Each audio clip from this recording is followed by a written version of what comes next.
That was the beloved John Mellencamp. For those of you who don't know, he is just wonderful. I want everybody in the room to please stand up. I know you're eating mince pies, but stand on up. Take a look down. What do you see? Yeah, see 2 feet. Your 2 feet are really important. You can go ahead and sit back down. We're going to spend a little bit of time talking about 2 feet, the law of 2 feet, and the concept of hope. Confucius is credited with saying that a journey of 1,000 miles starts with a single step. That involves 2 feet. When people want you to be independent, they'll say, stand on your own 2 feet. And I don't know if you're familiar with Japanese garden making, but that huge stone in the pathway, that means plant your 2 feet. Look around. Take the beauty that you see around you.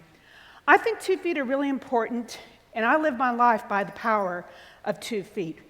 And the power of 2 feet is if you're not learning or contributing, move yourself with your 2 feet and get somewhere where you can learn or contribute. You need to evaluate your participation in every conversation, in your work, in your job, and if you're not learning, if you're not contributing, get the hell out of there, because life's too short. Okay? Amen. Yeah, isn't that the truth? Bill and I were talking, we could do these talks flawlessly in our cars, and I'm not sure I could do it flawlessly here. But I don't know if you know the story of hope, and we actually have Pandora to thank for that, because before Pandora could shut that box closed, a small bug escaped, and that bug's name was Hope, and he thanked her for his freedom and flew off. I think hope really, really matters in life. Fact of the matter is that it can change your life in measurable ways. Hope can be learned, hope can be studied, hope can be quantified, and it can be measured.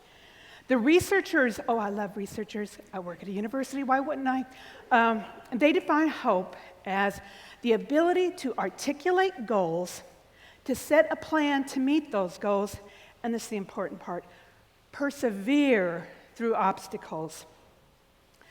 Now, my friend Shane Lopez, who is a real famous hope researcher, he defines it as the belief that the future will be better than the present and that you have the power to make it so. And that's really important because you have the power to make it so. Okay, where'd they go? I wish I was one of those young people and put it on the iPad.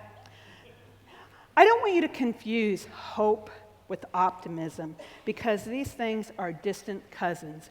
Optimism is just something that thinks, I hope everything's going to be okay. Nope, that's not hope. Hope takes action towards goals. That's really important. Did you know that a hopeful student can improve his or her grade by over 12%? That's a whole letter grade. Did you know that hopeful employees and workers are 10% more productive than other workers? That means for you all with side hustles, you've got time now to work on your side hustle if you become a hopeful person. You ready? So we're going to spend a little bit of time talking about hope and career and what makes you happy. What do you like to do? I love my job. I don't want to do anything else but my job. But what makes you happy? And I know what makes me happy in my job. We're going to do some career development. You got to begin with self-reflection. You got to take the time to think about what is it that makes me happy in life.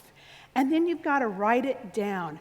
There is a reason people like John Acuff and Michael Hyatt and every other guru says, write it down, write it down. That's because the psychologists have found out if you write it down, you're more likely to do it. So you have to write it down. What makes you happy? Then you move into self-clarification. You got to make meaning of what makes you happy. Well, yeah, I really like doing that, but you can't make much money doing that. Well, you really have to think about it, make meaning. I want you to think about a time when you were successful or there was something successful at work and you said, wow, I really feel good about that. What made you think it was a success? What was your contribution to that being a success? It's appreciative inquiry in action, doing more of what works and what you like. After self-clarity, you have to have a vision.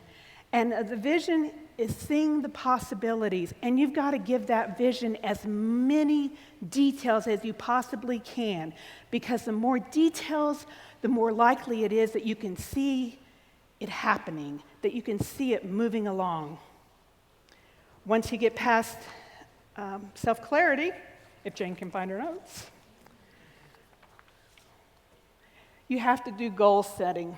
Now, goal setting is kind of interesting. We all know about those goals. They got to be smart goals. They got to be specific and measurable and achievable or action-oriented, or they have to be relevant, realistic. They have to be time-sensitive. And if you listen to Michael Hyatt's last podcast on the way here, they also have to have an E and an R on them.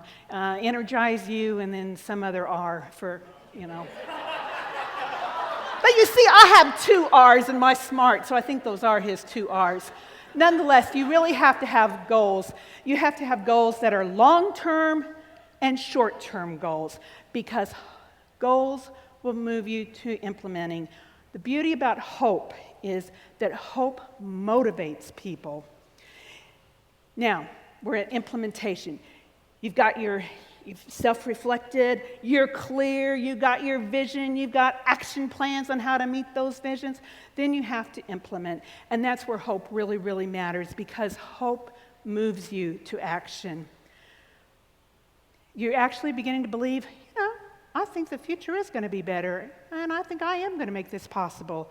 Oh my goodness gracious, that's implementing it. Then you move into the last part, which is adapting. Now, nothing in life ever, or maybe for you, nothing in my life ever goes exactly as planned. We always have to have plan B or plan Z. And the reason that that's okay is because with hope, you've already planned for almost every obstacle there could be. You can keep moving forward because if you have hope, you've thought about the obstacles. So it's a cycle. This is where this is about as good as it gets, folks, for Jane's ability. It begins and it ends with self-reflection. Now, you're probably thinking, that's all well and good, Jane, and I love you academics. You never give us really, good things to do besides to say, well, do this. I want you to know that hope truly is the antidote to fear. That we all know from reading John Acuff books or anything else that fear will kill your creativity quicker than anything. But hope is the original fear puncher. So for those of you who are going, okay, that was great, that was academic, what's she going to do? So you're probably asking yourself, well, gee, how do I build hope? I'm going to tell you, building hope is pretty easy, and how do you measure hope? First thing we're going to do is measure hope. It's simple. It's a 6 or 8 question survey. And you can't read it. It's 6 questions. I brought you paper copies because that's just the kind of person I am. My attitude is the trees were already dead, so what difference does it make?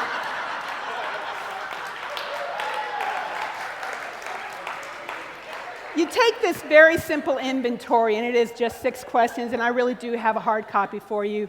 And the higher your score, the higher your hope level. That makes pretty good sense. You academics are just fabulous. So now you're going to tick your 6 questions, Jane. Gee, my hope score is kind of low there. What am I going to do about this? Well, lucky for you, there are 2 ways to build hope that are actually pretty easy. The number 1 is you have to think about things that make you happy, things that you are excited about, things that you want to do. Does that sound familiar? Kind of like Acuff, so you won't hate Monday morning? You have to find those things. I'm going to tell you, write them down. Find what makes you happy. The second thing you need to do is find the most hopeful people you know and hang with them. Observe them. See what they do that's different than what you do. See how they interact with people that's different than you interact with people. And put that into your memory bank, people. You just have to be around hopeful people. And for those of you that got negative nannies in your life, you got to kick them people to the curb. So you just must. They've got to go.